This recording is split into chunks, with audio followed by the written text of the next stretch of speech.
It's Bigfoot Collectors Club with Bryce and Michael.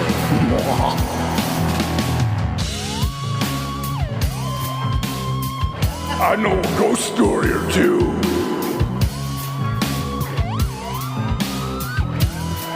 Let's do this. God, it's good to have that back. Yay! And she thought she was going to be a bad guest. She's already having the time of her life. Isn't that fun? I was really holding back my laughter. Oh, just let it hold free. back. Let it go. Yeah, that's right. Get up on that mic, girly. Hey, everybody. Welcome back to another episode of Bigfoot Collectors Club, the show where we talk to celebrity guests about their personal paranormal history and share stories of high strangeness. I am your host, Michael McMillan. With me always is your other host, Bryce Johnson. And our producer, Riley Bray. And you already heard her talking. I'll bring her right in. Ladies and gentlemen, she is a very talented actor. I've known her. I think you're one of the first friends I've ever made out in Los Angeles. Really? Yeah, because we met when I was still living in my very first apartment, which was like 16 years ago. So we're old chums. You've seen her on a million TV shows. Currently, I'm going to say the wrong one. What's the one where you're married to like some guy on the SWAT team? That would be it. SWAT. SWAT. Okay, good. I thought it was SWAT. That's awesome. Ladies and gentlemen, please welcome Bre Blair. Yeah. I forgot to put your list of credentials together. You want me to go down to your No, IMDb? please, God, no. Okay. What's your character's name on SWAT? I'm sorry, I totally blanked. I told him I'm on my third coffee today. It's Annie. It's Annie. And no one from the show is listening to this. That's great. And it airs when? Just kidding. We are off to a good start. Oh, that's awesome. Real quick before we go into the show, it's fine. Speaking of mistakes, I have a sort of correction from last week. I realized after the show was over, when I was telling a story about Bauman's Goblin, on the 4th of July episode. That's right. We celebrate the 4th of July with goblins. Mm-hmm. I forgot to mention that the trapper who was friends with Teddy Roosevelt, his full name was Carl L. Bauman. I just called him Bauman, and I realized that, and it's been bugging I'm sure me he's all grateful. week. Well, You know what? The Bauman family there might have been pleased. Just, I don't fuck with ghosts. So I want to make sure the dead are appeased. Yeah. How's everybody's week going so far? Great. Yeah, That's good. a lie. Nice. It's Monday. But you said it convincingly. We're just about- Hold on. You okay there, Bryce? Yeah, no, I'm good. Okay. I'm putting on Just keep smiling. my podcast we can talk. happiness. We can talk about it. No, Yeah, please, we God, can. no. No. We could. There's room for more just personal history on this show. Yeah. Not just personal paranormal history. I think people like the tidbits. Oh, my God. No, I start therapy tits and tomorrow. I'll bits. save it for that. Wait, Oh. are you really starting therapy? Yeah, I'm going to give it a shot. You told me Wait. before you would never do it. Like for the first time in your life? I did it Oh one my other God, this is time great. where I took like 3 or 4 sessions and I was like, I'm not feeling this chick. I'm out. Well, that's But- okay. Sometimes you get a therapist. I've been in therapy for 10 years. and Okay, clearly good, It's yeah. working miracles. I'm a Yeah. big advocate for it, for sure. Really? Yeah, because I feel like you go, well, now I have 2 outlets. I was going to say there's only one place you can go for an hour a week and just talk about whatever you want. Now I have 2 of those. I know. I feel like I'm going to be like, what's your thoughts on UFOs? Oh, I've definitely talked to my therapist about aliens for sure. Okay, good. For sure. I'd like to be a fly on the wall for Oh that my God. therapy Oh, well, session, totally. right? Because Yeah. I'll be like, but they're not hallucinations. Right. You know what I right. mean? And Yeah. she's like, well, maybe. I know. I feel like I'm going to argue with him. No, that's why I started going to therapy, was because about 10 years ago, I was so stressed out that I would wake up in the middle of the night and have these night terrors Oh, yeah. and see what Wes Craven, who I was working on The Hills Have Eyes 2 at the time. I don't know if I told this story on the podcast No, before. I don't think so. But it all started. We were in Morocco for like 2 months, and it was the first and only time I've had a lead in a studio film.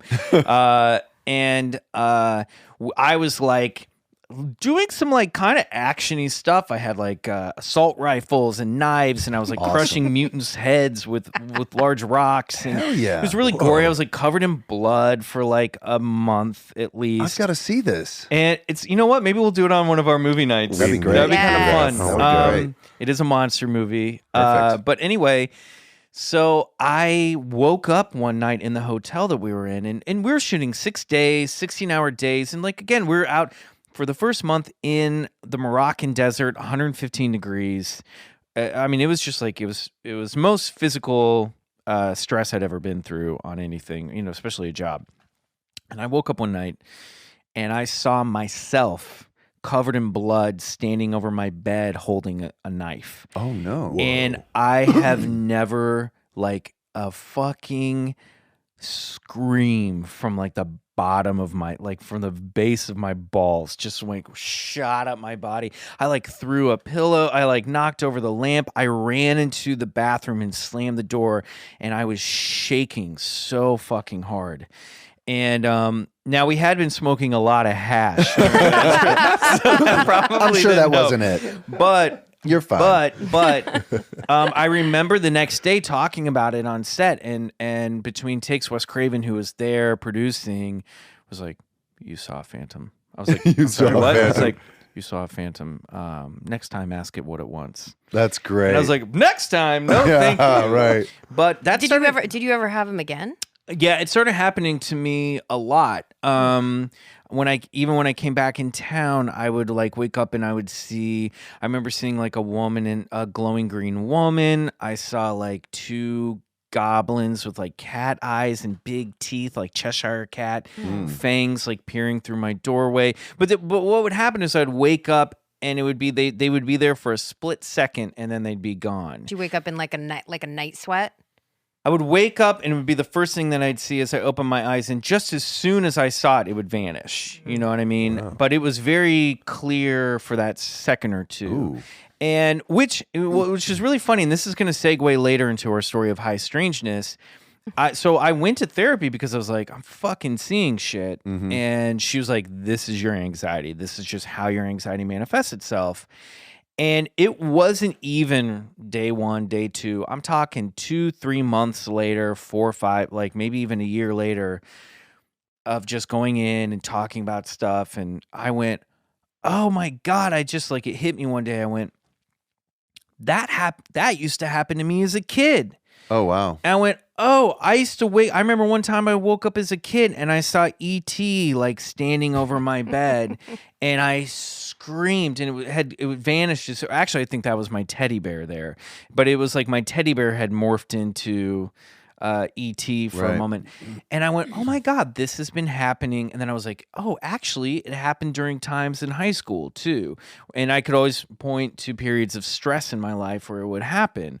And I tell you what, going to therapy, it doesn't happen anymore. Right. If I'm going to therapy once a week, just getting shit off my chest. But I say it cues up high strangeness a little bit later, because in the story that I'm going to tell,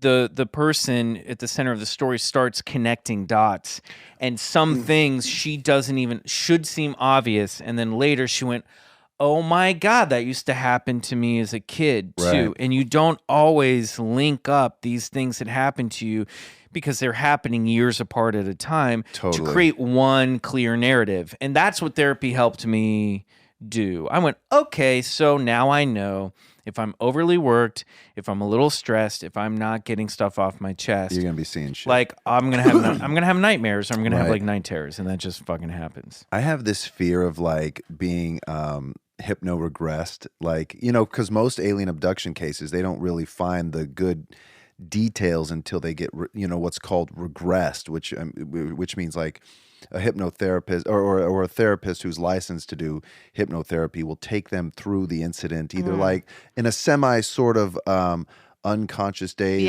or almost like a hypnotism in a sense, but then they're allowed and they're relaxed enough to recall incidents in their life and with more vivid details. A lot of these abduction cases, that happen, most of the time they don't even recall it happening or the details of it until they are regressed, But I have this fear because I've experienced a few things where I'm like, I bet if I got regressed, I would find out some shit. Can we please record that? Yeah, let's all do it. Let's both do it. Oh my God. I'd be like, oh geez. Could you imagine? Bre. That's terrifying. It is. I remember when I used to, or when I was trying to quit smoking, this is a long time ago, and I was considering doing that. This is like before the vape pen and all that. That was just like one of the options. Getting hypnotized to quit. And I was like, no way. Right. I'm not doing that. I ended Yeah. up doing it on my own. Took a couple times. Good But for you. Hypnotizing yourself. yeah, Standing in a mirror with a Now pocket watch watch. the pendulum. I'm gonna do this myself. Do you go to therapy? Can we ask? Are you a believer in therapy? Do you go- Totally. Yeah. Yeah. And how's that worked out for you? Are you seeing goblins at night? No. She gave him a weird look. No, I think therapy's great. I'm one of those people that doesn't always, I think it's nice to have that person to put all your shit on. I don't want to always go to my friends for that. I don't want to like exhaust my friends of my issues. Right, It's just totally. nice to Or have family. someone. Yeah, yeah. And my therapist is great because she really makes you do the work and she gets into it. She's like, do you want to do this exercise or does that sound weird to you? I'm like, no, I'm totally about that. And so it's finding someone that I think works in the way that you want to work. Yeah. Because I've also met someone where I'm like, this isn't helping and I'm not into this. It's a You just gotta personal find- thing. It's just like a personal. doctor. And it's also you know? Yeah. self-discovery, which I'm all about. Yeah. Just Oh, like, we know you're into self-exploration. what? But yes, so I'm looking forward. But I've taken breaks too. And Yeah, me you go too. for different reasons, whether it's relationships or, Yeah.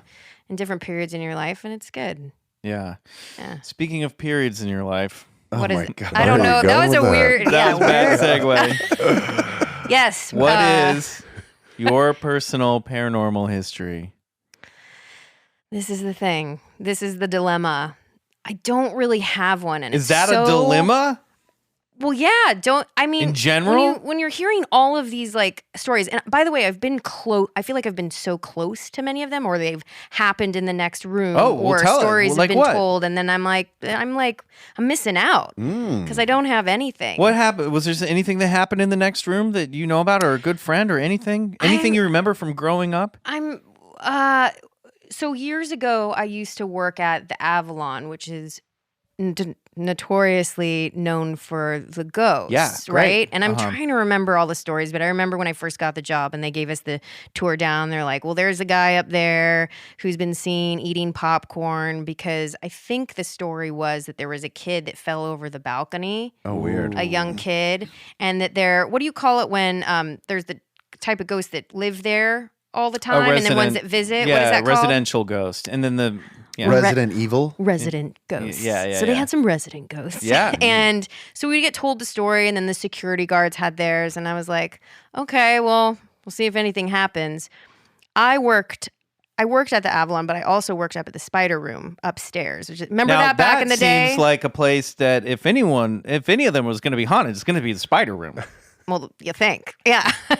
I don't even want to go in the spider room. But I was working one night and there was a new girl and our boss was there and it was towards the end of the night and she was finishing up her paperwork. She hadn't started. She's brand new.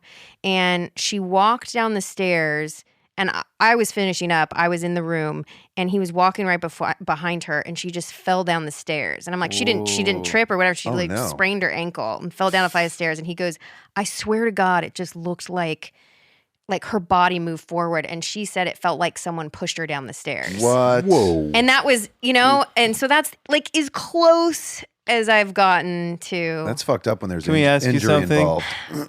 Did I push her down the stairs? Yeah. Maybe. Maybe. Competition. And then I was really excited because I think we were like texting one night and then Yeah. you were like, you're going to, don't judge me or like, this is going to sound really crazy. And then you called with your whole story. Oh yeah. About the alien at the window, or what looked which like I the alien at the thought window. was really yeah. cool. Not the same as one of my night terrors. Just to let Right. you know, my dog saw it. This went on for Yeah, that was a seconds long. I crazy got cool up out of bed and story, saw and this it got shit. me excited. And you're like, yeah, you should like come and. I was like, no, I don't have anything to talk about on your podcast. And then I got really excited because I was driving. I think we mentioned this on maybe our second or third Oh episode. yeah, you did. But go on, tell the story. I was in my girlfriend Bo. I was in her truck and we were just on Rose on the west side in Venice. Yeah. And I look up and it's probably like sun's close to going down and there was all these like things in the air that it wasn't airplanes, it wasn't whatever, and they were like slowly floating, kind of like when people were freaking out about the Elon Musk thing, Yeah, and they're right. like, what is that? And I'm looking and I'm like, oh my gosh. I gotta call McMillan. Oh yeah, that's Called right. him in a panic, and I was I love that. there's something in the sky. I wish I had that voicemail. Yeah. Still. I do. God I damn it, so should've bad. And he saved was it. like, okay. And he got like real serious mode. Like, well, here's the thing. There's a lot of paranormal activity in Santa Monica because of X, Y, Z, you know? Yep, hell and I was like, yeah. this is crazy. This is crazy. And we're going. And then I went, oh, wait a second.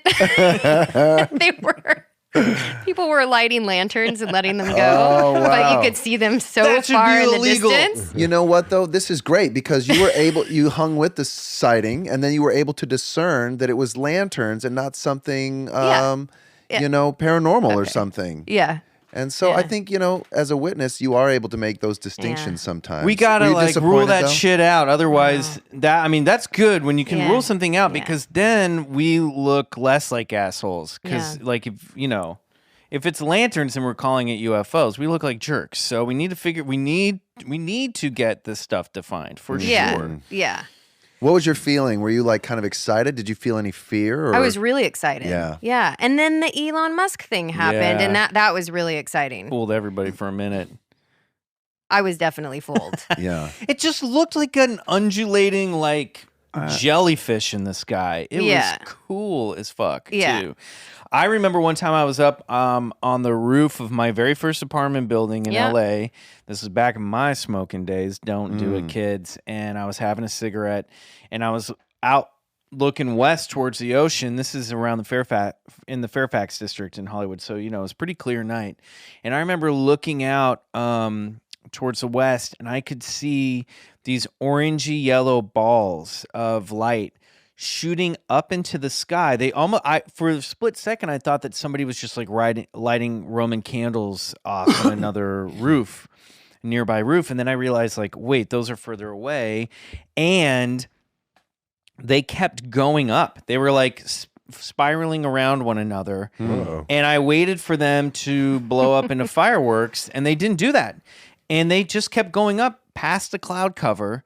And then I could see them going through the clouds, just up into the sky. And I watched this go on for, I'd say 30 seconds. There was a series of it happening, and it just kept going up and up and up. They that didn't was like burn the out. lantern thing. They were already so far up there that I wasn't assuming it was so far away This was that I so just didn't even. fast. Oh. This looked like the speed of which fireworks shoot off. Oh, that's okay. That's weird. Yeah, and that's the only weird light in the sky that I've seen in LA. There that was- 15 years ago at least. See, for me, when things move in a linear direction, I don't get too excited yet. Like if it's straight up, or if it seems like Elon Musk's rocket thing, it seemed to be okay, it's traveling in kind of a one direction.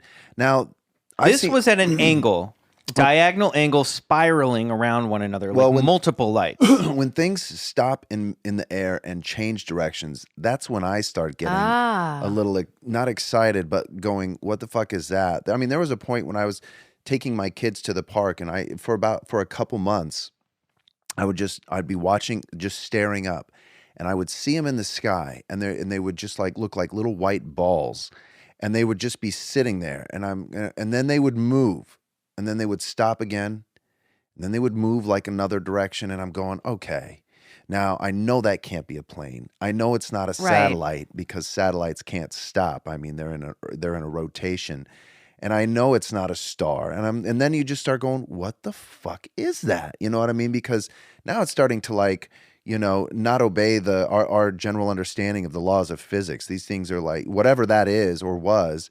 And I'm going, could that be a balloon or something? But then, balloons don't really stop and change directions either. Not so long ago, earlier this summer, you posted a video that you took onto Instagram of an orange orb that you saw in the sky. Yeah, the Halloween night. My whole family saw We'll it. repost it for this episode. Can you tell the story behind that? Because Yeah. you So this didn't, was you right didn't really around that explain it too much. Well, this was right around that same time. I mean, I don't do it so much anymore, but for a while there, I was just always looking up. And so it was Halloween, and I was with my family. I have 2 kids and my wife, and then I see it. I see it in the sky. It's orange, just like that white ball, right? And it's just hanging there, and then it moves in a direction, and it'll stop again, and then it'll move in a direction and stop. And I'm going, okay, I know that's not a star. I know that's not a plane. I know it's not a helicopter. It could be a lantern. It's a light, right? It's a pulsating orange orb thing. Wow. And I'm going, okay, the first most plausible explanation for me is lantern, right? Like lantern. But a lantern is from the heat of the light, the heat goes up, right? So this thing, I can eliminate that, I think, because sometimes it moves down and it's getting like closer. And anyway, so I take out my camera. First of all, I'm like, hey kids, do you see that? And they're like, yeah. So you're like, okay. Yeah, I'm like, Check. what is that? And my wife, she's so great. She's like, I don't know, let's go. I'm like, so I whip out the phone and I get a video. I have 2 videos of it, a 3-second and then a 4-second, and you can just see it. It's like a pulsing orange orb, and then it just kind of shoots off upwards. And so it was strange. And I don't know what it was, but Did you get any comments on, like, did people have ideas about what it was? I'm sure well, you got. I've researched the subject, and orbs are really quite common in unidentified aerial phenomena. Nobody knows what they are. I mean, is it a light being? Is it an offshoot from a UFO, or what the fuck is it? I have no idea. But I'm pretty sure I was able to eliminate the things that it wasn't, I rewatched Close Encounters of the Third Kind this weekend, and God, talk about a movie that just like got it right from the get-go. It's so funny. Have you seen Close Encounters? I haven't ever? seen it in so long. Yeah, I had never actually seen the original theatrical version. There are 3 versions that are available. They're all on the same DVD, but there's like the original theatrical release, and then there's a special edition where Spielberg got to do some reshoots, and because he wasn't happy with the final cut of the original film, like they were like over budget or lost time, and then there was like a 1998 like final director's cut.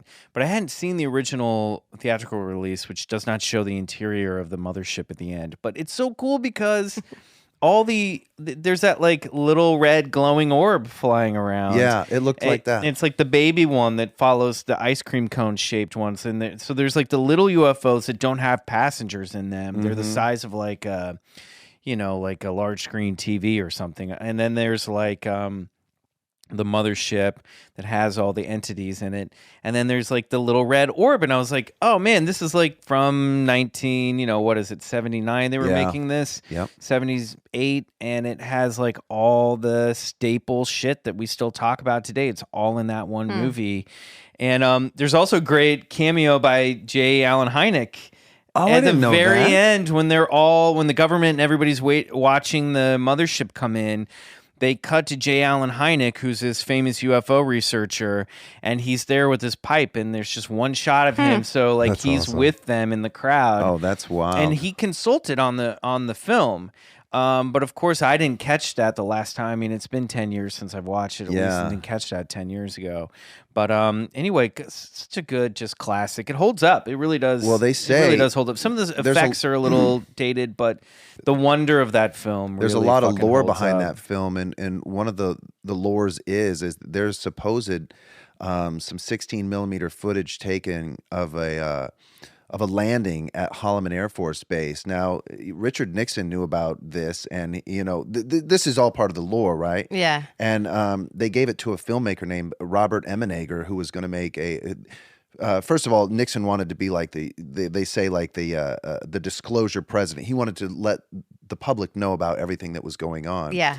And so And it was Eisenhower, right? The footage was of Eisenhower. Yes, and so meeting aliens. And so this is crazy. And so his chief of staff gets a hold of this filmmaker named Robert Emenegger, and they're like, and they bring him into the White House, and he's like, "What am I here for?" And they're like, "We want you to make a UFO documentary." And he's like, "I don't know anything about that shit." And they're like, "Well, you're a great filmmaker. We want you to do it." And so and he's like. And then they tell him, and for the grand finale, we're going to give you film that we actually have of a meeting that took place at Holloman Air Force Base. And apparently he was like, okay. So he went on to make this film. Now, fast forward and whatever. This is the short version. He makes We talked about this last week. It's a pretty popular documentary. Still holds up. It's called UFOs Past, Present, and Future, whatever. Now, when it came time to put that footage in, he gets a call the night before saying, forget it. It's not happening. Why? But now, well, they weren't ready to disclose To the public. this. Damn it. But Can't then, handle it. and now I forget how the back Always part the of the story case. goes, where he's like,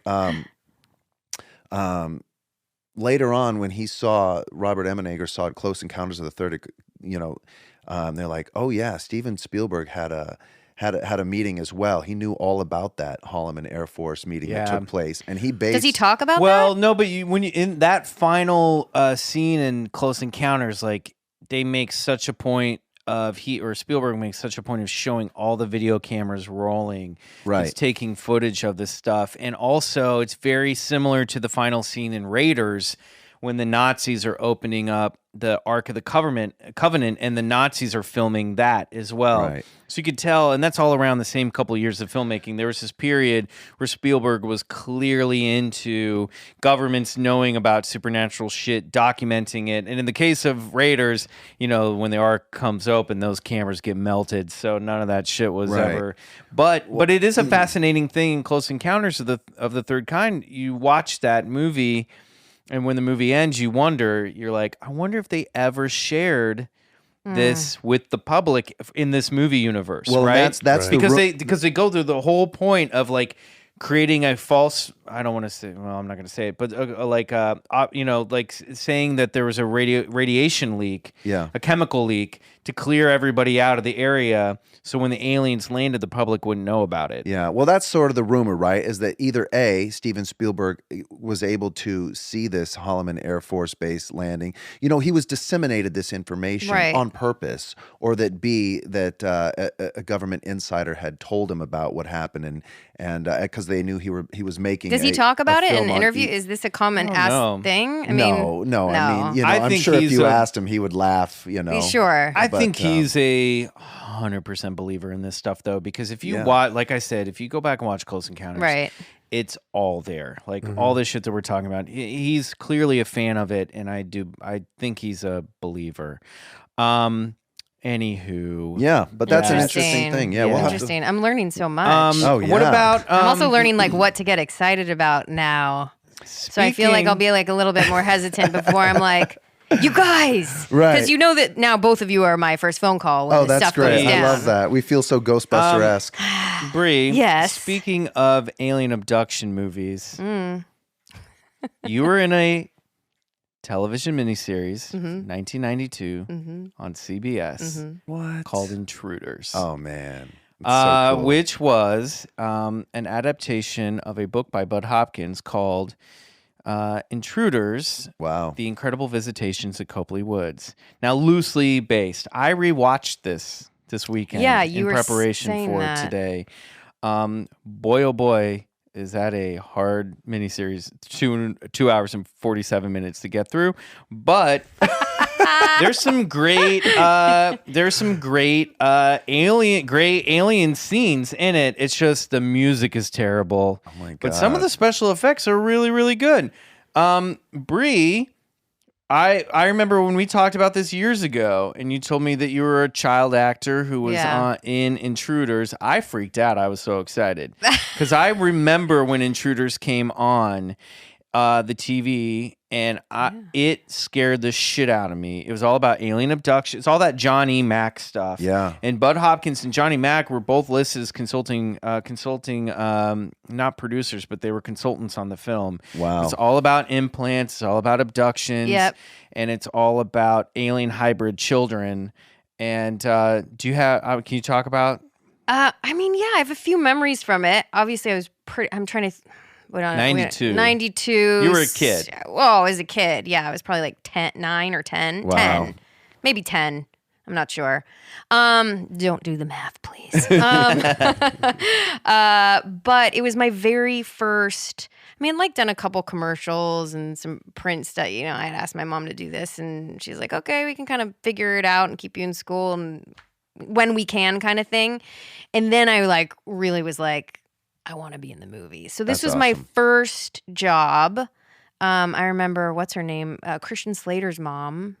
Oh yeah, Mary Jo Slater. Yeah, I think she's still casting She some things. is, Yeah. yeah. But she cast me in this. It was my very, very, very first job, and I was playing a young Susan Blake, Right. Yeah, and then the other girl, Mayor Winningham was the lead.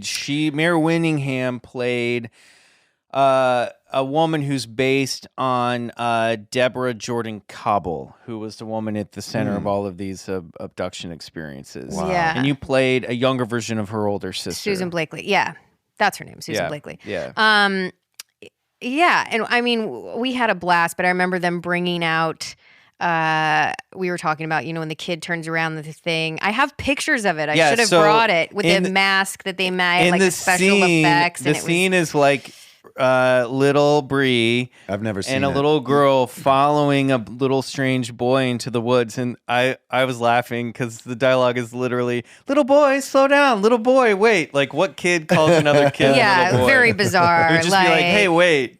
Yeah, we're like giggling, and it's a little creepy. Yeah, and then they follow him out to a lake, and there's just this boomerang-shaped UFO hovering over the lake. Yeah, oh, wow. And the kid turns around. Yeah, the kid turns around, and it's like, doo-doo. And you see this, like, and this. he's an alien-human hybrid. The kid is? Yeah. Oh, what? That scene scared me so bad. Yeah, well, as it was a kid. kind of, if I showed you guys this, man, I should have brought it. I do have a picture where, like, the guy was showing it because the kid had to put the mask on. I mean, wow. Back then, obviously, it's not what we can do now, the makeup and stuff. It was kind of ridiculous looking, but also creepy, a little scary. Yeah. Super creepy. So when you're a young kid watching that, I imagine. But I remember we were doing a scene where we went into, I guess it was the spaceship where they're about to do the implantation. Yeah. And I was really bummed because This is the kid. wait, real quick. That's the kid right there. Oh my God. Put Let this me up see it on again. Instagram. Yeah. let's see. That's awesome. That is great. Yes. That is so cool. And they split us It looks up like and something from Star Trek. take us Totally. in different directions. So they have her on the table. Yeah, she got to film a scene where she's in a ship being walked around by alien greys. That Oh was my cool. God. Those guys were cool because it was like head to toe, and they had And the those little costumes alien. were pretty good. Those costumes were great. They were good. And then she was on the table, like, kind of in pain. Yeah, getting all that done. Yeah, because she's in the hypnosis, and then it's going right. back to her when she was a kid. But I remember when I was little being like really jealous that I wasn't like getting the Of course. implantation because I was like, oh, that looks so cool. Yeah. You just Yeah. got walked into another room. We didn't see what happened to you. I know. I can't believe I've never seen that one. Yeah. Oh, it's But my very very first like Wow. real job. I mean, those are legit guys. Like Bud Hopkins is like the godfather of alien abduction research. I mean, and John Mack, he was a Harvard psychiatrist who These who are like in studied- the lineage of J. Allen Hynek, who we just mentioned. So these aren't just like low level players. John Mack was studied over 200 cases of alien abduction, and he was a skeptic at first, and then ended up coming out going, "There's a phenomenon really taking place here. I'm not sure what it is, but I know something is happening." So these guys are obviously, if they were doing a story on Bud Hopkins research, it was a pretty phenomenal case. I'm sure that's incredible. I wonder if that's a story. Is the book like, would that hold up now? Like, if you wanted to Yes. develop that into Well, the book, we're actually going to get into this in a little bit because I was later. like, wait, guys. Wow. A little tease for what's coming up Oh, in the yeah, second half of the totally. show. Okay. But the miniseries is very loosely based on the actual account. Like, Okay, I that think was they my question, I borrow- guess, because I I think haven't seen it. I think they in- borrow just a thin thread of it and some of the things that happened to Debbie Jordan-Kaubble. Yeah. And then they threw in some other like stuff from other accounts. You know what I mean? So it's all sort of based on, even the hodgepodge. credits say like based in part Yeah. on the book. Oh, I by wonder Bud why they Hopkins. didn't like really go for it. I don't know. I think they were trying to do something more grand in scope. There's even the scene in like in this where like Ben Vereen finds a crashed UFO with alien bodies in it, and like I think that's like must be roughly based on Roswell. It's not even based on the stuff that happened, and it's set in Nebraska instead of Indiana where the events actually took place. They changed So they everybody's just kind of names. cherry picked. So I think they kind of cherry picked a bunch of stuff from alien abduction lore. But it really got me thinking watching it. Real quick though, Yeah. did that alien shit scare you as a kid? I was going to ask that. Yeah. Did you did those costumes bother you at all? I don't think so. Yeah, man. Yeah. I think I was okay. You're fine. You're I've had healthy. I am pretty healthy. I have insane dreams, and I have since I was a kid. My Like dad's what? the same. I mean, I wish I could come every night. I mean, if I woke up and wrote down my dreams. Right. Why don't you? I used to. I should more, but sometimes I'll wake it up, and if I'm still thinking about it, like I make a conscious effort to do that, and I'm not, going straight to my kitchen and downing a cup of coffee. I might get on the phone with my girlfriend, right, and be like, "Oh my gosh," some people have very vivid dreams. I always have. Wow. Are they prophetic? Like, do Oh do yeah, your and dreams I come can true? like get up and go to the bathroom and Return to the and dream? be like, I gotta get back in this dream, and I'll go back in it. You'd be an excellent lucid dreamer. Have you ever been lucid in one of your dreams? Yes. So if I really like took the time and wrote these things down, I bet you I could even get Yes. closer to lucid more often. Because one of the first things that they teach you in lucid dreaming is the first thing you have to do is to be able to recall your dreams. Because what's the point of being lucid is if when you wake up you forget everything that happened. Yeah. So if you remember your dreams Oh, well, yeah. you're like a prime. Yeah. Especially if you're able to like go and then come back to the dream.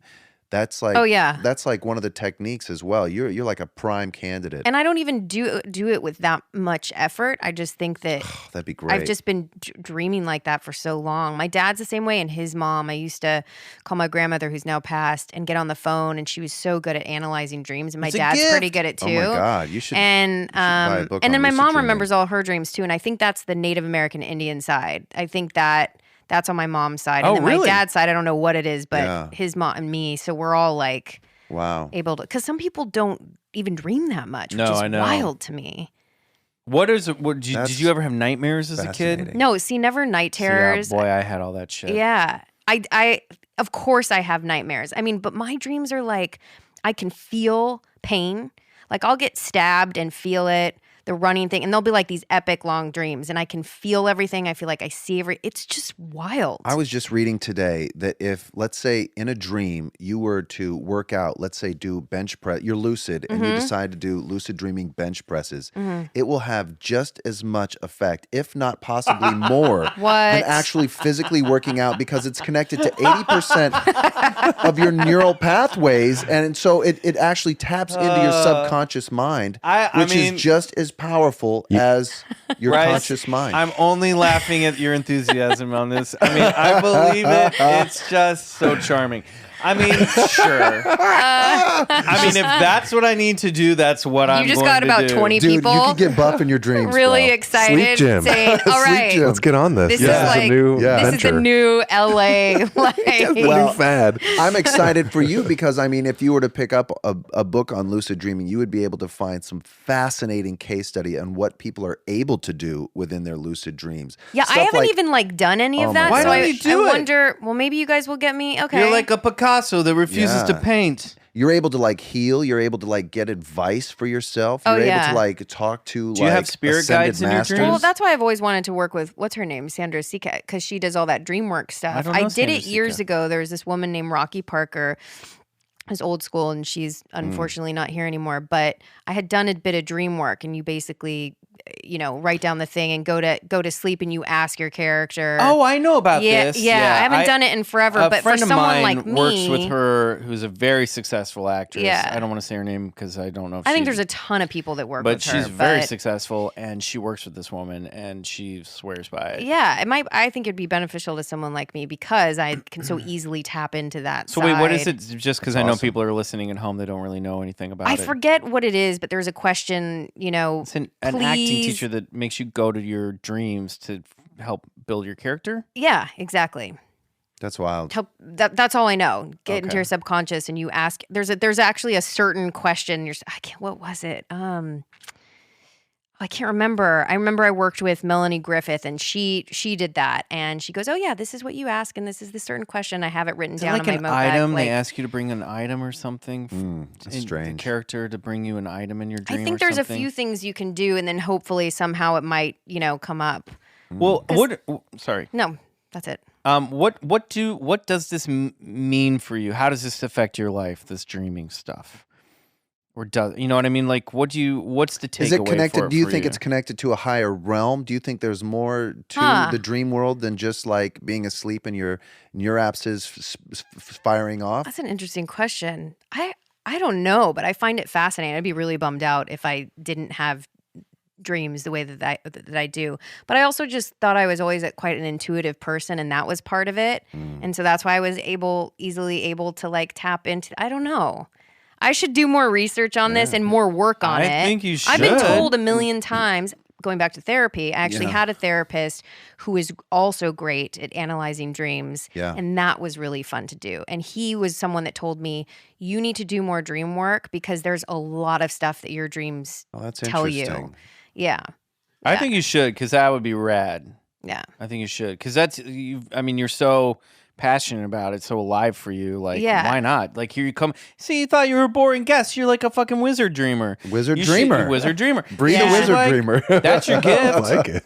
Yeah. Who cares if you can't see UFOs? You're going into alternate dimensions and working through shit. Or Yeah. getting stabbed and surviving it. in Isn't your it- What do dreams. you guys think that's about? I With don't the know. dreaming, like what? Because since you guys are so involved in I this think there's a world, lot and of- I have like zero information I mean, on it. Do you I'm- think that it's connected in some way? Could I be. do. I think that I'm really. I mean, I've had loved ones who have passed visit me in dreams. I think dreams can be gateways to other dimensions, Mm-hmm. No and I doubt. think that there's something to like the Jungian collective unconsciousness where there's a lot of dream symbolism. Yes, there there's a for lot of everyone that. to draw upon, and I Yeah. think if we can look more towards that stuff, it might help guide us in our waking life for sure. Well, I definitely think that because I'll wake up and if I have an epic dream, I'll be like, okay, this person keeps revisiting my dream. It's not about him, but he's representing this thing that I'm not able to let go of. And I can sort of self-analyze a little bit and I'll be like, oh, this is the thing. This is what's happening. Yeah. And so it is. It's helping.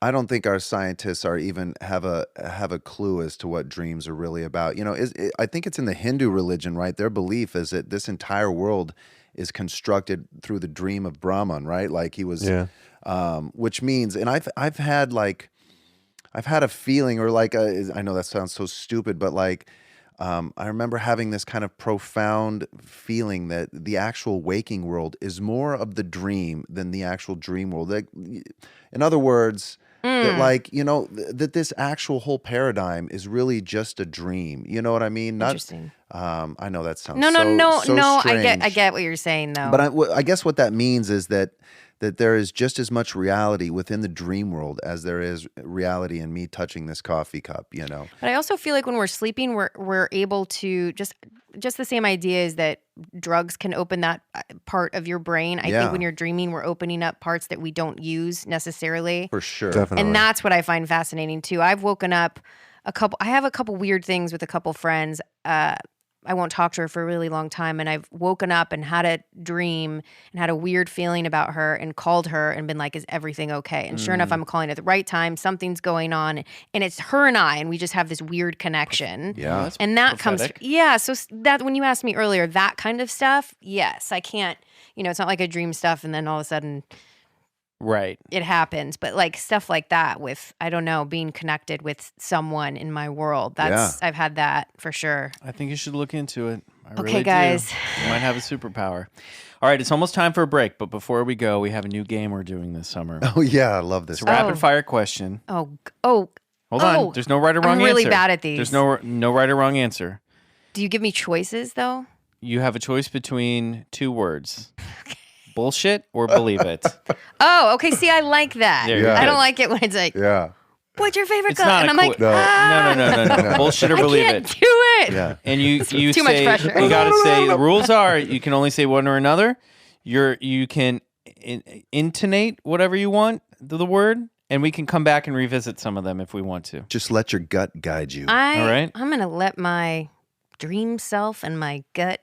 Enter a dream state. I know. Dream, I'm gonna lucid this right now. Yeah, Dream there you go. Wizard Bre. is Also, playing Riley, Believe It or we need Bullshit. some kind of little chime or theme for Oh. this. So let's Consider it done.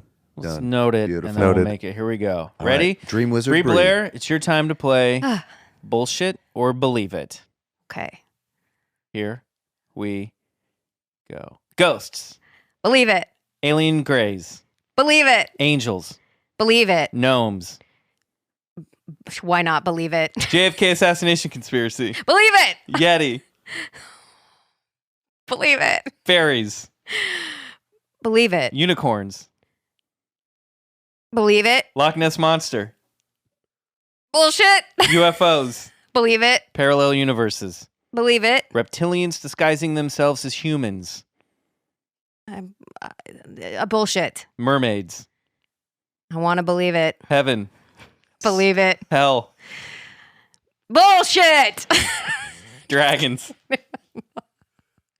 Want to believe it real bad. Elves. Elves. Yeah, they came to visit me when I was a child. Believe it. Hold the fucking phone. Keep going. God damn Keep it. going. We always find it. God damn it. ESP. Oh, ESP. Believe it, yeah. God damn it. Get through this fast. It's Chupacabra. really stressful. Chupacabra. Bullshit. Demons. Bullshit. Atlantis. I don't know. But believe it. Life on other planets. Definitely believe it. World peace. I'm a big believer. We are right on the same All right. page. We are? Yeah. Ah, I yes. know. This was like we did this last week with the guys. And, I'm a big believer. She was like apparently. mermaid. I was like, yes. Can we talk about the fact you're hiding the fact that elves came to visit you when you were a child? Well, I believe. Kind of buried the lead there. I believe. Jesus Christ. This This is happens all every thanks, time. This is all thanks to my parents. I will continue this tradition. I will just believe that these little Okay, guys. what happened? That's the thing. I don't know. I just believe that it did. So basically, it was a ploy, though, to make sure that we were on good behavior during Okay. Christmas. And my mom hung these bells, and they were called elves' bells. Uh-huh. Okay. This is And pre-elf on the shelf. So my younger brother and I just fought like cats and dogs for a period of time. We were only a couple of years apart. And so that was also a ploy to just keep the peace. And so they'd give us like little presents before Christmas. So they'd ring the bells and we'd freak out and we'd be like, the elves are here.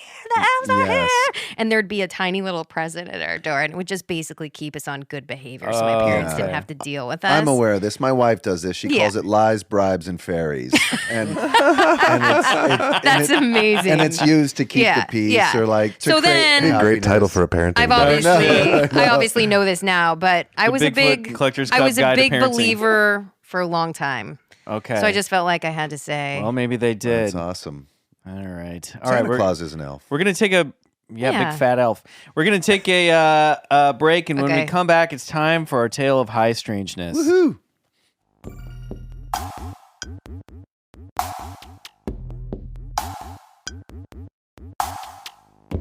Hey everyone, this is Riley. I wanted to let you know we've launched our Patreon page. It's a place where listeners can help support the show and gain access to exclusive bonus content. For $5 a month, our Patreon members get special episodes like our campfire stories, movie club, and Out There episodes, where we explore our own little place in the cosmos.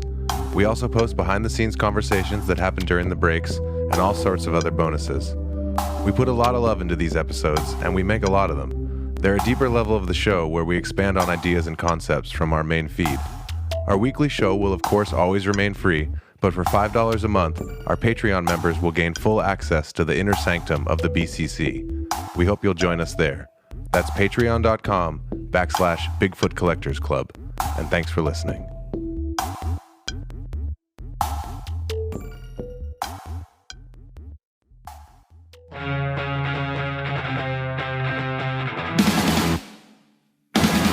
Okay, guys, we're back, and it's time for high strangeness. Now, I hinted at it earlier. If you didn't see it coming, and people at home, you already know what it is because it's right there on the episode title. This week, we are doing, because Bre is our guest, the story that inspired the Intruders miniseries and the book Intruders, The Incredible Visitations at Copley Woods by Bud Hopkins, with the story of the Copley Woods Encounters. Wow, I'm totally unfamiliar. I can't wait. Dude, this is this one checks all your boxes when it comes to alien stuff. This is right in line with everything we talked about with John E. Mack and the alien, well, not so much alien implants, but we'll get into it. So this is a really fascinating story, and what's cool about it, unlike a lot of the things that we've researched on this podcast, is that the main figure at the center of this, Debbie Jordan-Kaubble, she is alive and well, and there are so many resources you can go to and just listen to her on other podcasts or a blog that she's done, write about and talk about this experience firsthand. Oh, wow. So she's going to be a guest on your podcast. Well, I'd love to talk to her. Actually, I mean, she's pretty great, and judging from some of the other podcasts she's done, I think we could get her. We focus on TV and film personalities. I didn't want to throw anybody else under the bus. But no, I'm teasing, but it is, and obviously, like, I appreciate those podcasts too because I listen to them for research. But so this is a really great story. This is interesting. So Debbie or Deb Cobble, she was known as Kathy Davis in Bud Hopkins' book. And so this was a story that took place in the center of all of this happens on the night of June 30th in 1983. So not, you know, we've just passed the anniversary of it. And it's a fascinating story because as she talks about it, that she's had a paranormal history in her family. When she was growing up, she talks about how she has memories of her neighbors going up on their roofs at night to watch UFOs and flying saucers in the sky. And she talks about how, so she always grew up with this sort of like acceptance to the unknown in her life. But at the same time, she's this like super down to earth, Midwestern, salt of the earth woman. Like, she kind of reminds me, listening to her talk, she kind of reminds me of like Jackie on Roseanne. You know what I mean? She's kind of got that kind of sense of humor and quality about her. And so growing up, she says that her family had some strange activity. She remembers when she was a child, she took a trip to Michigan. And I think this is where maybe some of this stuff in Intruders comes from, your scene in particular. She was out with her sister in Michigan visiting family, and I guess she disappeared for a couple hours. Oh, shit. And her sister could not find her. And she has a memory of playing with a strange little boy in a strange house. And she remembers that the boy had shiny black eyes. And that the mother of the boy came into the room they were playing in and saying she couldn't be there. Weird. And the next thing she remembers is walking down a like paved pathway and finding her sister who had been looking for her, and apparently the family had like called the police. She was missing for a few hours because that's what you do. And missing time. Yeah. And that reminds me of the story that we did on the Patreon of Jacob Jacobson of getting lost in the woods, finding, this is from like the 1700s in Sweden, I think. I was going to say right before you said it had a very fairy-like going into a strange house, seeing weird little people there and being lost for 3 or 4 days, and then before being kicked out of the house, and then returning home to find out that he'd been gone for a long time. This was like written down in an old church book in the 1700s. But it's a fairy-like lore following very much abduction type scenario. Yeah. So she had that happen to her, and she's kind of like my sort of like night terror stuff. She's like, oh yeah, I didn't really think about it that much, but I do remember that. That was kind of weird. And then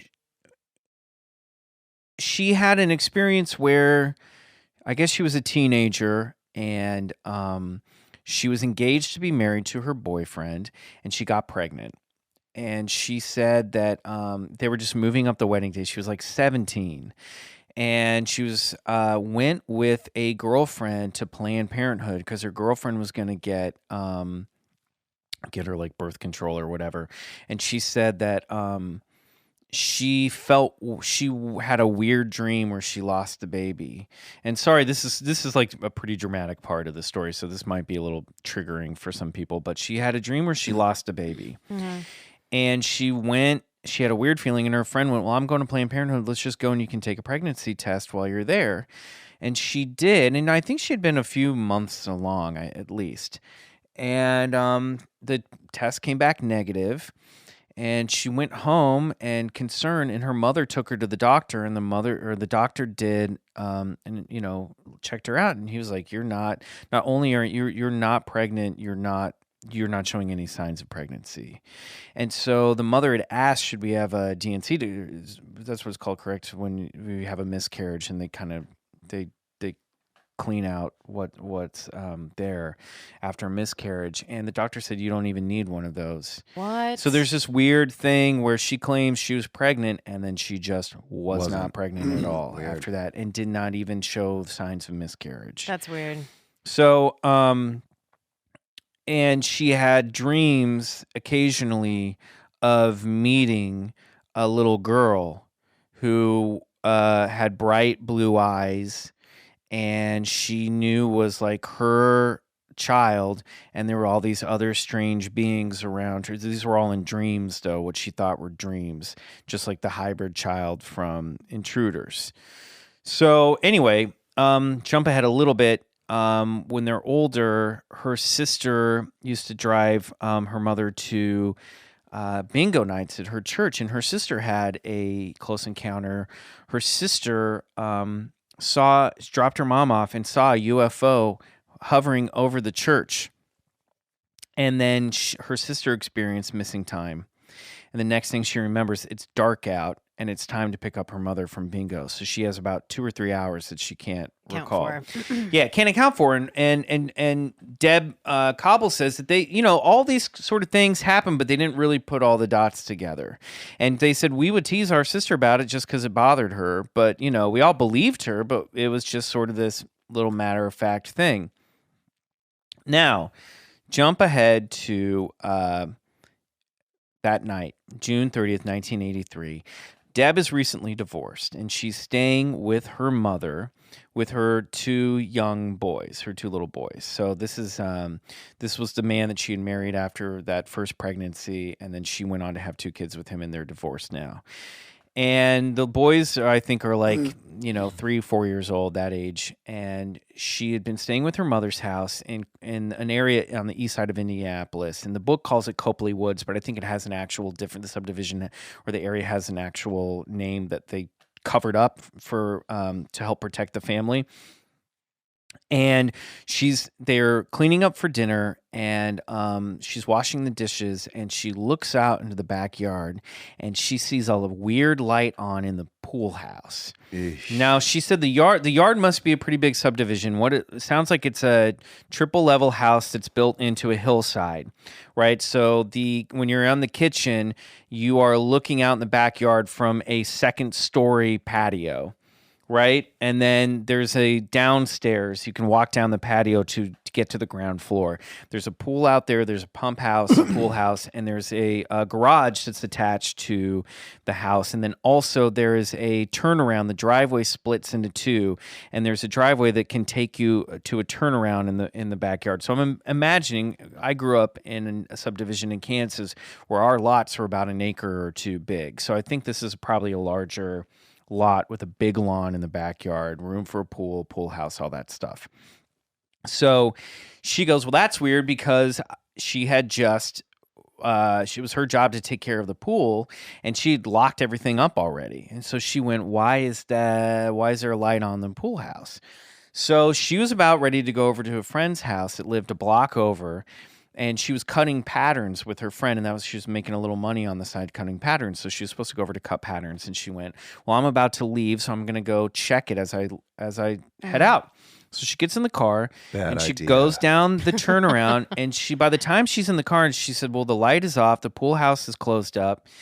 She did notice on her way out that the garage door, the pedestrian garage door that's attached to the house, was open. And she says, I don't know why I didn't stop then and there and investigate, but I just kind of kept going. And when she got over to her friend's house, she told her friend and her friend's husband that she was spooked. She called her mother, and she went, you know what? Just make sure the boys are. And the mom was like, it's fine. We got it. Your dad will be home soon. Her father was working at the auto plant, second shift, so he wasn't going to be back till about 11 o'clock at night. She's like, your father will be home soon. Don't worry about it. If there's a problem, I'll call you. So she hangs up the phone, and she says almost instantaneously, the phone rings again. She picks up, and it's her mother, and her mother sounds suddenly very spooked out. Oh, I just got and chills. She says, I need you to come home right now. And her girlfriend's husband went, hey, tell her to call the sheriff. That's what we pay them for.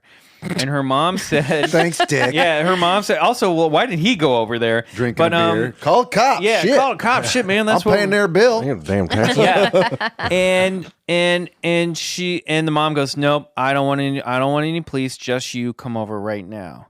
So she goes, okay. And she comes home and her mom's like creeped out, and she meets her in they call it the Florida room.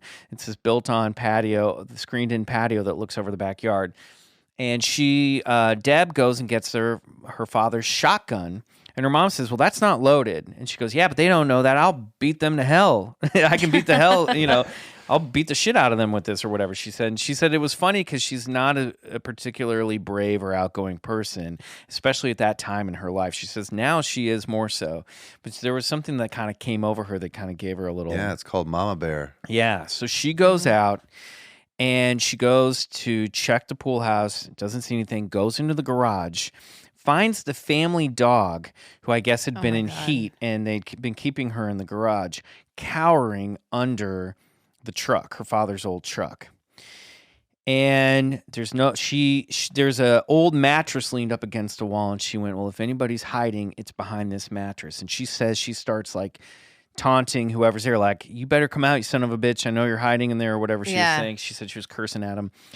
And she checks behind the mattress and there's nothing. And she turns to walk out of the garage when suddenly she says she is hit in the solar plexus with the worst, like most electrifying, burning pain she's ever experienced in her life. And it spread out through her whole body. She said every molecule in her body was on fire. Chakra weaponry. And the first thing she thought was, this must be what it's like to be struck by lightning. Wow. And then she thought, I'm going to die. That was her next thought. I'm dead. I'm dying. And she said a bright white light filled her eyes. And she said her eyes must have been closed looking back on it. But it was so bright, the whiteness was coming through her eyelids. And she feels this hot blinding pain going through her body, and suddenly the light and the pain subsides, and she's just outside the garage door, and she says her eyes are filled with spots, like after a bright flash has been taken, a picture's been taken. And she's dizzy, disoriented. She feels a hand on her shoulder, and a voice telepathically, she says it's gender neutral, a voice said to her, I'm sorry that you have to feel the pain. And then she felt what she described as a white hot needle going into her ear. Ooh, is this the implantation stuff Well, you're talking about? we don't know. Obviously, so we don't know. So she said at that point she was aware of a couple of things. So that needle goes out. Her vision is blurry, flashy, and she can see a glowing orb the size of a basketball floating about, she said, I think like 8 or 9 feet in front of her at her height. And the orb, she said, was looking at her. And it went up and down her body as if to examine her.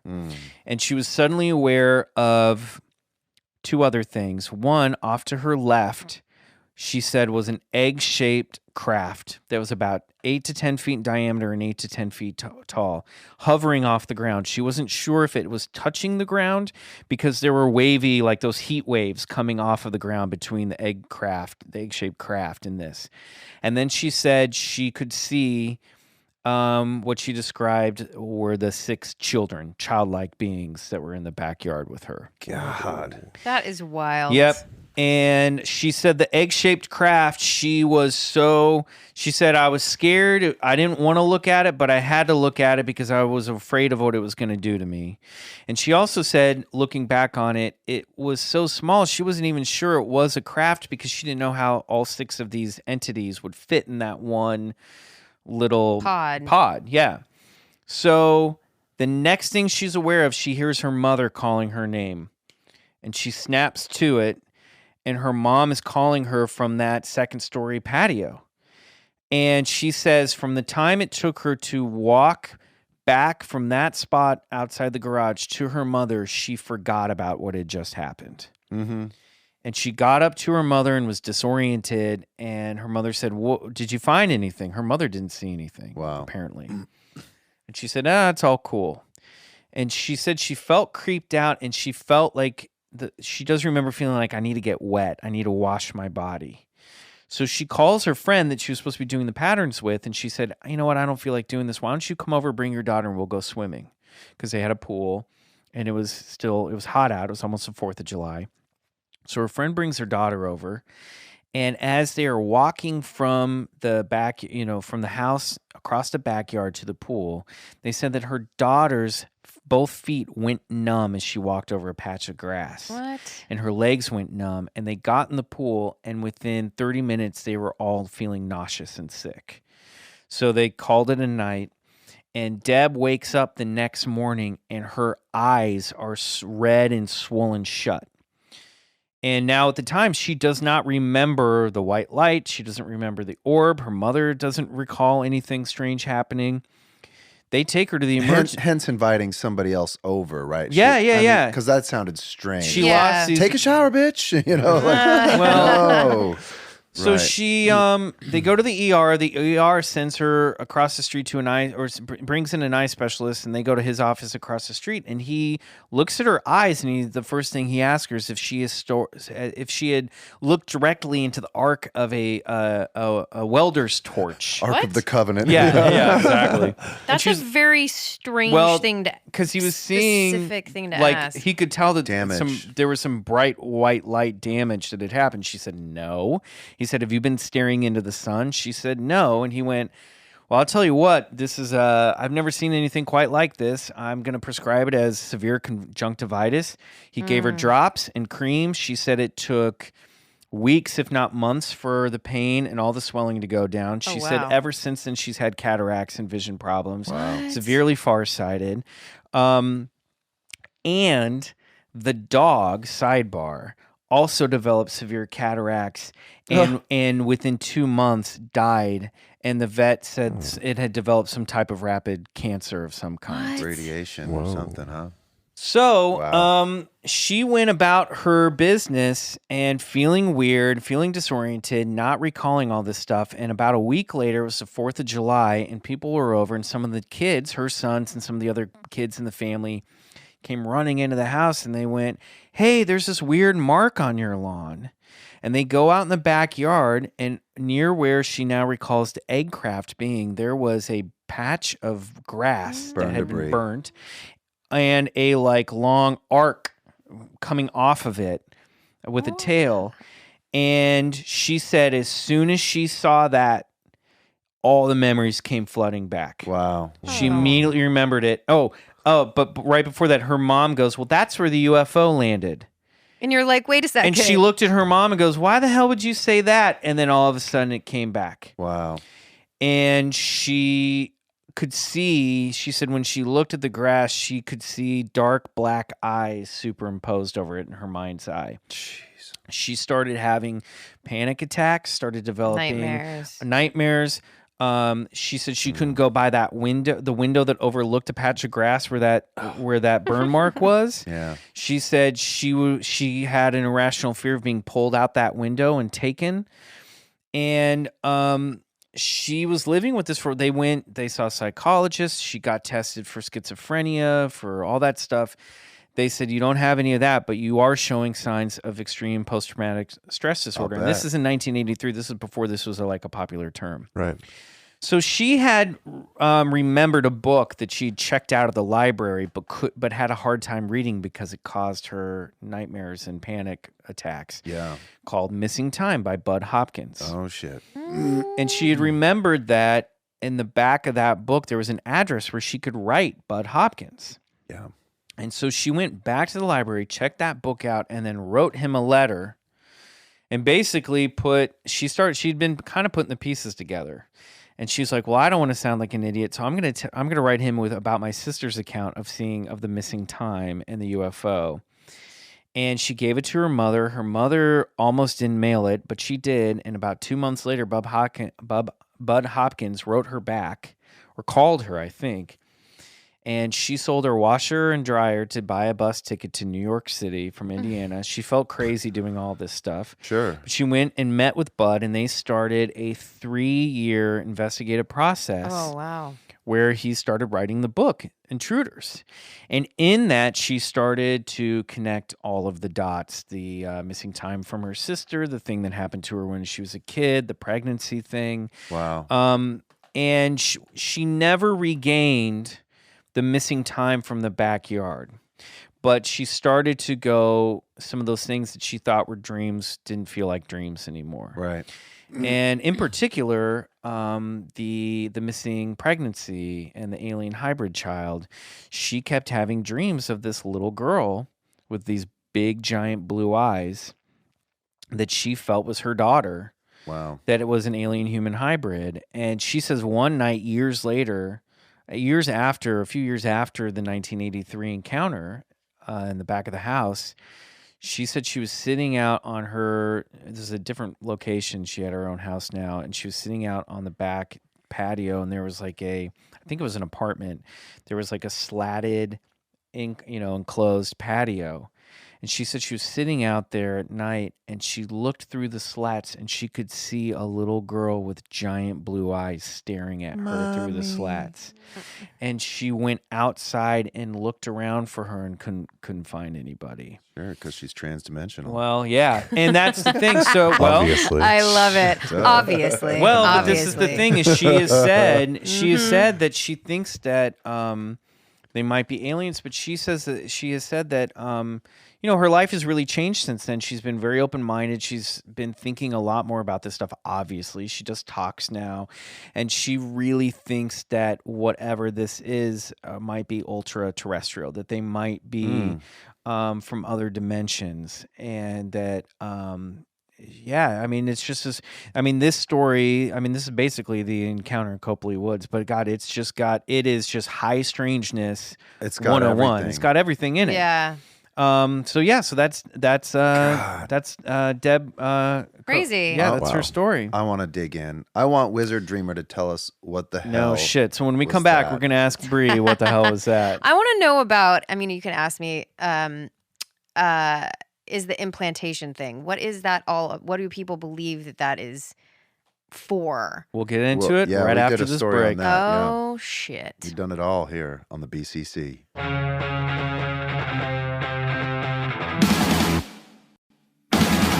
And we're back. It's time for What the Hell Is That? What the hell was that? So right before break, you're asking us about implantation. Alien Now, implants. she didn't have any Yeah. alien implants that we know about, but No, but you were talking about the needle in the ear, and then I was just thinking about the moment in Intruders where the aliens are implanting it.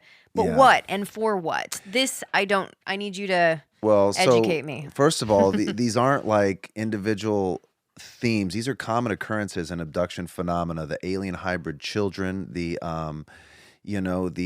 surgical implantation, all that stuff. We did an episode on a guy named Dr. Roger Lear, who was a foot podiatrist out of Thousand Oaks. as opposed to an ear podiatrist. Right. Same, you know what I'm podiatry joke saying. there. Right. Gosh. I got that. Yeah. But there's a film out on iTunes now. It's called Patient 17. Patient 17 being the last surgery he did on extracting what he thought and under the microscope what looked like an alien implant.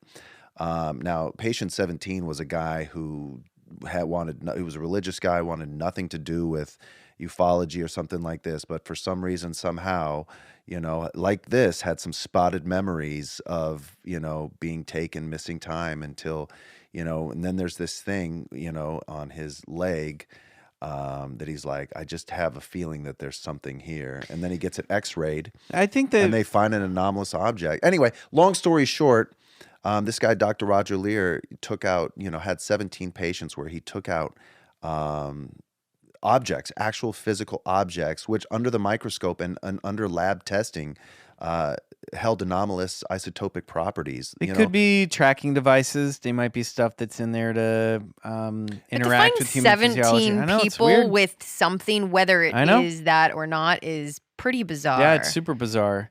So what do you think about this case, though? What do you think about Old Deborah here. That was Do you think- that was fascinating, by the way. I got chills a couple of times. When you were describing that backyard, it's like I was almost there, man. Yeah. It's like that was creepy as And F. the egg, I don't hear, because again, I'm so outside this world that just made me think of Arrival. Yeah. You know? Yeah. But I didn't know too much about those egg-shaped. I forgot about one element. When you think of a too. UFO, you're thinking of the They typical. come in all shapes and Right. sizes. There was another thing about that story that I forgot about. She said a couple things, two follow-ups with this. That it was weeks later after that night that her mom and her were hanging out, and her mom went, "Oh, I forgot to tell you. I remembered why I called you back that night to come back to the house. I suddenly remembered today." And she said, "Well, what was it?" She said, "I saw a glowing light floating around the backyard. Yeah. And I thought it was somebody with a flashlight out by the bird feeder, and I saw it go out, and that scared me, so I called you right back." Yeah, that's what I was Wow. wondering. That was a question I was going to ask. But her mom had forgotten about it. And then the other thing that she said 25 years later, Bud Hopkins was contacted by one of their neighbors that was like on the other side of the woods. Verification. And the neighbors, I guess, had come across the book, read it, and the mother, I think, of that family said, "I can't tell you exactly what night this was, but I think it was around this time. Yeah. My boys came in saying that they saw hundreds of orbs floating around the woods, of all these strange lights floating around, hundreds of them Wow. floating around the woods." So Weird. that, and she was like, that was like 25 years after the book came out. Wow. So what do you think, Bre? I mean, what's your gut telling you happened to this lady? I don't know. I guess because my question is. This was what launched your career, by the way. You can thank those aliens This is and their lucky literally stars. why I'm here In a sitting way. with you guys Come full today. It That is is- come full It circle. is come full circle. That is wild. So maybe now I'm gonna like encounter some shit. And she Yeah. said that grass, that patch of grass, it didn't grow back. She They said never do. that- Okay, she so but said is there that- she said the documentation of snow- this? Yeah, there's photos. I've got them. Okay. There is snow. She said the snow would melt on it. That Bud Hopkins took the dirt and they did tests on it, and they couldn't come back with anything conclusive. But she said like it would take all the moisture out of it. It's anomalous. They would put the dirt in little vials of water, and the water would be gone, and the dirt would be dry. It wouldn't be muddy. She said compared to other samples in the lawn, it Yeah. would create mud. This would just like suck all the moisture out. Strange. First of all, I feel really bad for her dog. I know that Yeah. sucks. Oh, Yeah. I don't like hearing Super that. sucks. Yeah. But my question is I felt sorry that the dog was living in the garage for a little while too. yeah, right so- when you said that, like they've just been keeping him in the I know. garage. It was In like heat, no aw. less. I You've only know. got what an Get acre your dog of spayed, property. people. Yeah, Get them neutered and spayed. Yes, please do. But my question is, when people have these encounters, Oh my God! I What? just came across a picture of young Bre. Oh, I thought it was gonna. I was Wait. like, oh, that This was is it. Conclusive evidence. that was Here's- not. No, Here she is in blue. I thought it was Oh, gonna. wow. Look at that. that's a and, great and image. here's the What clip is that? Let me right see here. that. That's from it. Look, there she is. Oh, the music is trippy That's too. you. Oh yeah, there we go. In the blue. God. It's hazy. Got the 90s nostalgia Creepy glow giggles. to it. Wow. Anyway. Yep. So what do you think? Do you think these are aliens? Do you think she's hallucinating? Is this a stroke? I mean, she didn't it's show any weird. signs of It's- this stuff. Yeah, and it is weird that like because your memory can do fucked up things. Like there's things sometimes where I look back, like old memories, that I'm like, did that happen? Or I'm remembering it differently now. Same when you watch true crime Yeah. stuff and these people go into their confessions. That same idea. So are they having a memory and it's playing on it? Like that's where I get really confused. And I then know. also if and I do believe in this stuff, however, it just happens the one time and never happens again. Like you've got kind of like several stories. I feel like if you're someone who's she would claim that it did happen several times, and she also says that the house after that experience, she said they started having what would be described as typical paranormal activity, electronics going on the fritz. Wow. They said they used to see orbs in the house. There was one time they saw a green orb that lit up in the family room with a bunch of them there, and then suddenly light bulbs exploded. What? because do you think it's more about Dude, the area or the people? Both. Both. I was agree gonna ask- both. You're onto it. Okay, yeah, because because the whole idea behind, and again, I don't know much about this, but Roswell, like when you talked about your Roswell stuff, that's about the area. It's not about a specific person. I would argue targeting her. I would argue the former. I'm really? starting to believe it has a lot more to do with the person than the area, the actual. Oh, you do? I do. She describes it as being that people are like old television tubes living in a high definition world where we're basically built to receive and experience just this amount of information in a world that is full of a huge spectrum. But I think that some the ultimate question is like, what are they seeking? What are they getting? Why? The big why, right? Well, so you're saying like, how do I feel about this? And I'm like, I don't know, because I don't know what they're trying to. You know what's interesting for me is like, and then you're connecting it here again, is when you're starting to connect these type of let's call them alien events, but when they're connected to paranormal activity within the households. It's happened in the Stan Romanek story. It's happened on Skinwalker Ranch. I don't believe the Stan Romanek stuff, though. But there's still a lot of case evidence there. I know whether it's.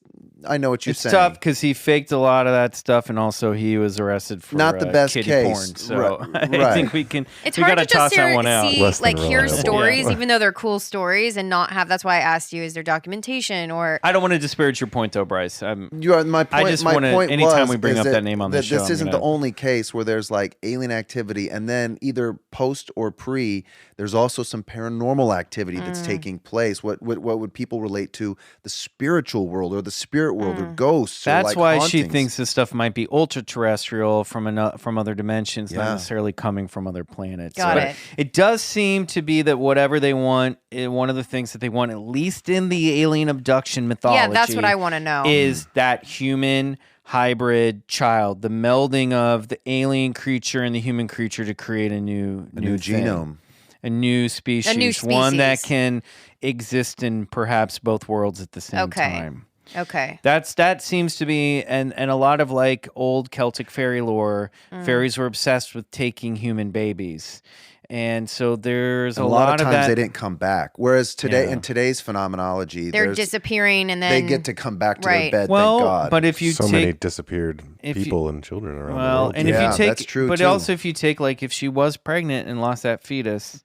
But in the beginning of that story, you mentioned like the house, like that's so fairy-like when you like the playing with a kid inside the house, and then like as if they're inside a spaceship, and that's putting on a holographic type, or that's her. Or she slipped into a different dimension. Yeah, and you know what? Also, I caught about this story too is like most of these type of like, let's call them autopsy or whatever type of surgery type thing happens usually on the spaceship. This seemed to take place on her backyard, as if it's like, okay, guys, put up a table here. We're gonna do her here in the garage. Little field work. Little field work, It's And like her, what the fuck? clearly her mother was also involved and forgot some stuff too. It's really funny when you hear this. When you hear one of the frustrating things, but also at the same time sounds. It's frustrating when you're trying to put together stuff like this. Now, I have not gone and read the book. I think we should. But when you listen to Deb did a Cobble great talk, job. like people will go, well, did you ever ask your mom about that? She's like, no. Like she's just like very matter of fact. It's like, well, that sounds like the way families kind of are sometimes, where they don't follow up with a lot of stuff, but maybe should have in this case. I think it's sort of generational, but her mother died years ago. So but listen, you can't dismiss the facts. Are like this woman sold her washer and dryer to go meet a UFO researcher. So this is something that happened in her life that took precedence over her day to day. Yeah. I mean, so it's tricky. This is a traumatic incident. To me, this is clearly one of two things. Either she's experiencing contact from higher or no question neighboring intelligences, or she is, or I love it. She has some sort of brain anomaly that is creating these sensations and phenomenons that has not been diagnosed. You know what I mean? Some neurological issue. Sure. Can that brain neurological disorder leave a burn debris on Well, can it leave trace can yeah. it leave trace evidence? Can it radiate a dog? Can it cause cataracts? Can it radiate a I dog? mean, you know what I'm saying? Well, I'm It's just I do like, know what saying you're there saying. is. yeah, there's Yeah, no, I know. I this is what I know, always get so like you know, I'm on this podcast dispassionate. with you. No, I know, but like when people like start to like latch on to like one element to the story, This it's was like, my idea. yeah, no, So I back you up. But I'm I just know. saying it is a lot of what she experienced was inside her, I mean, for lack of a better term, inside her own head. Mm. Yeah. The voices, the light, the pain, all that stuff. You know, now the grass, the dog, I mean, who knows? Yeah. You know, I mean, the neighbors watching Yes. saucer UFO objects next door, the kids seeing stuff Yeah. in the. Yeah. I mean, you know, the mother calling her home. Hey, there's something out in the yard. I Yes. mean, you know, Some- is this like a morphogenic field? It's like bam, something paranormal or protoplastic. That's my word now. I just made that one up. Happens in this like area, or is it actual beings from, let's say, Yeah. Zeta That's why I Reticuli was coming wondering if it's in an and going, area thing. we need to like regenome our species. I mean, you know, I don't fucking I don't know. I've definitely definitely been. talk I've like definitely that. been reading and researching too much of this shit lately. Because last night I was sitting on the couch watching TV with my girlfriend, and I turned to her and I was like, "What if we really are just like the product of aliens combining their DNA with like ancient Homo sapiens?" Like not the only I one was to like, think what if that. that's what we are? And now they're just gonna create the next generation of us. What if like we really are just like their Garden of Eden? Like the reason they're not attacking us is because we're like a fermenting ground We for are new being species. Why not? You're not the only one to think that we are being moved along as a species. We are being guided. She we didn't are have a being, good answer for me, by the way. Yeah, we are being probed, prodded. We are being intervened with as a species to move along. I don't know. I don't Could use a know. little more intervention right now, I think. Yeah, How many times on your totally. show If do any you guys aliens say, listening. Yeah. I don't fucking know? I don't fucking know. Yeah. Well, How many times? So We many should just times. call the show. I don't fucking know. I don't fucking know is really what the title of Well, the so show many should be. times, and you know that gets to be part of the frustrating part of it is like, you know, so many skeptics and so much of Sure. science just wants answers, and we don't want to be quick to rush to like, well, this is definitely extraterrestrial. They are hybridizing our children, Yeah. and they're making our women carriers. You know, it's like, Well, this is why you guys it's like have the show to talk about it. we don't fucking know. You know what I mean? But the more we've done episodes, is the more this becomes all like soup. It's all it's. I'm convinced that somehow, some way, all this stuff is connected. You know, what people what the spiritual, paranormal, All of it. all of it, all of it. Which I believe which that. says what? I don't know. You know, maybe this whole world is some sort of matrix, ultra reality for someone else's. Who fucking knows? I do have I'm getting all pumped question up. for you guys. Oh God. I was This is at the my. longest episode on record yet, Whoa. too. It is? More questions. Sorry, one more question. No, it's all right. Keep them coming. I was at my parents yesterday, and they both got back from Egypt. Yes, they were abducted. And yeah, okay, thank you. Next topic. And my dad was going through his whole slideshow, and I don't know how he remembered every fact ever about every single picture. And then my brother chimed in so easily because his wife was like, "Oh my God, but how? How is that possible?" And they didn't have the tools, and they had no, but still, how? And how'd they do that? And my brother's like, "Well, you know, the aliens." And I was like, "What?" And then he's like, "Whole other topic. You know, that's the theory, right?" And I go, "What? Wait." I said, "You know what? I don't even want to know. I'm doing this podcast tomorrow. I'm going to ask them." Well, there's a theory that aliens built the pyramids. Sure. That's it. Yeah, pretty much. Okay. There's also a theory that the pyramids were built by an advanced civilization that was wiped off, like basically brought down almost to extinction, and then had to rebuild itself. So they were using technology that was close to what we have at the time, Listen, if not more advanced. You remember you said you believed in ancient Atlantis? Yeah. One theory is that before Atlantis was destroyed, some of their high ancestral priests were able to escape and ended up in the desert in Egypt, and, you know, had that ancient esoteric knowledge on how to either contact other species or had intervention with other species or had knowledge on how to like move these stones or had mathematical geometrical, esoteric knowledge. And those pyramids, a lot of the Egyptologists believe they were just tombs to encapsulate, King Tut and put his gold in from what I've read and what I've understand, that is not the case. These are like ancient initiate hallways, temples, where aren't they like perfectly lined up with like Sirius? Yeah, there's a whole thing great about that. evidence to The dog star. Yeah, that's right. My dad can walk you through all of it. man. It was pretty impressive. That's Robert Schoch's work, and he's no slouch. You know what I mean? So Well, this is another episode, another guys. episode. We gotta wrap this pyramids one and up. We aliens. we got to crack Get your that dad pyramid on here. code. Yeah. Anyhow, Wow. Anyway, Bre, we want to thank you so much for joining us today. Thank So you. fun. I Yeah, learned- that I was learned- such lovely a guest. special Thank you. episode. For I learned Yeah. so much. Good. Wow. Where can people find you? Should you want to be found on social media or anything? Are you working on anything that's coming out soon? Anything you want to plug? God, No pressure. I do the Instagram. Great. Nice. What is it? Bra Bre. Bra Bra Bra Bre. Bra Bre. Don't ask what that's from. We won't. No, Love it, for though. next time. Okay. Yeah. But Cliffhanger. we'll tag you, of course, on our Instagram. So go to our Yeah. Instagram. You'll find her. I'm on through Twitter, but I us. think I have Fuck Twitter. one follower, and I don't really tweet. Sorry, I know. Don't fuck Twitter. I personally can't handle it anymore, but I like the Instagram. Instagram's kind of my Yeah. jammy jam. Yeah, it's All fun. right. We like wherever you follow us. Yeah, sure. Yes, that's true. We just like that you guys listen. Follow He's us like here. really ready to go. We got to wrap this up. Well, I gotta pee. Riley.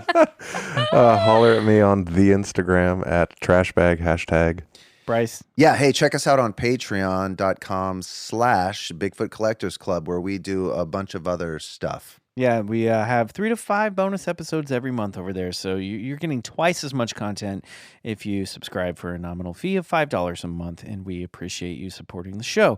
You can find Bryce and I on all your social media stuff. As always, I want to thank our producer, Riley Bray. Yes. For the putting together everything. And for our music, our theme song is by Suneaters from their song Come Alone, courtesy of Lotuspool Records. Guys, thank you so much for listening. We love you. We love it. We just love you guys. We really love it. I hope you're having an amazing summer. And we will see you next week on Bigfoot Collectors Club. Goodbye. See ya. Bye.